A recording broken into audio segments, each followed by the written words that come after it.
সুদীর্ঘ যে সংগ্রাম গত 16 বছরের ফ্যাসিবাদ বিরোধী আন্দোলন, গণ অভ্যুত্থান, তার মূল উদ্দেশ্য ছিল এমন একটি সরকার ব্যবস্থা প্রবর্তন করা যেটি সত্যি জনগণের ক্ষমতায়ন নিশ্চিত করবে, যেখানে জবাবদিহিতা থাকবে, যেখানে স্বচ্ছতা থাকবে এবং আসন্ন ত্রয়োদশ যে নির্বাচন রয়েছে সেটা সেক্ষেত্রে সবচেয়ে গুরুত্বপূর্ণ একটা ধাপ, যেখানে আমরা বিশ্বাস করি এটা অবাধ, সুষ্ঠু এবং গ্রহণযোগ্য নির্বাচনের মাধ্যমে জনগণের ক্ষমতায়ন হবে এবং এমন সরকার আসবে যারা সত্যি সরকারের কাছে দায়বদ্ধ থাকবে।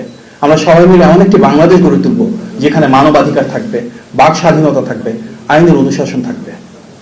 এই যে দীর্ঘ ফ্যাসিবাদের সময় কিন্তু বিভিন্ন শ্রেণী পেশার মানুষের মতন করে গণমাধ্যম কর্মীদের উপর বিভিন্নভাবে আঘাত নেমে এসেছে। আপনারা অনেক ক্ষেত্রে সত্যটা প্রকাশ করতে গিয়ে বাধাগ্রস্ত হয়েছেন। অনেক নিউজ পেপার আছেন, অনেক জার্নালিস্ট আছেন, অনেক এডিটর রয়েছেন, আপনাদের উপর হামলা, মামলা, ক্লোজার সবকিছু হয়েছে।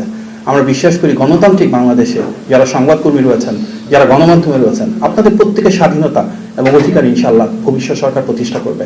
আমাদের আজকে যে নির্বাচন পরিচালনা কমিটি মিটিং হয়েছে, এখানে অনেক আমাদের নেতৃবৃন্দ রয়েছেন যারা অত্যন্ত গুরুত্বপূর্ণ সদস্য, প্রত্যেকের ডিফারেন্ট টিম আছে এবং ইতিমধ্যে আমাদের সম্মানিত চেয়ারম্যান মহোদয় বলেছেন যে আমরা সামনেই এই টিমগুলো ঘোষণা করব এবং প্রত্যেকের নির্দিষ্ট এরিয়াতে কার কি রেসপন্সিবিলিটি আছে সেটা আরো ক্লিয়ার হবে।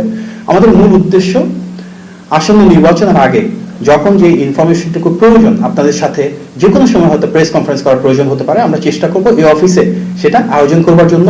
আজকের মতন করে সেখানে আপনারা উপস্থিত থাকবেন, আমাদের বার্তাটা জনগণের কাছে পৌঁছে দিবেন, সেটা আপনাদের প্রতি আমাদের অনুরোধ রইল। আমাদের বিএনপি চেয়ারপারসন অফিস রয়েছে, সামনে গুলশান অফিস যেটা আমরা বলি, আমাদের পল্টনে কেন্দ্রীয় কার্যালয় রয়েছে, সেখানে যে কাজগুলো চলছিল সেগুলো স্বাভাবিকভাবেই চলতেই থাকবে। এর পাশাপাশি তৃতীয় এই অফিসটা আমরা যেন আমাদের ইনফরমেশনটা রেগুলারলি দিতে পারি তার জন্য আমরা খুললাম এবং ইনশাআল্লাহ এই অফিসের মাধ্যমে নির্বাচন পরিচালনার সাথে সম্পৃক্ত যে বিষয়গুলো রয়েছে আমরা ধারাবাহিকভাবে এবং নিয়মিত আপনাদের সামনে উপস্থাপন করার চেষ্টা করব।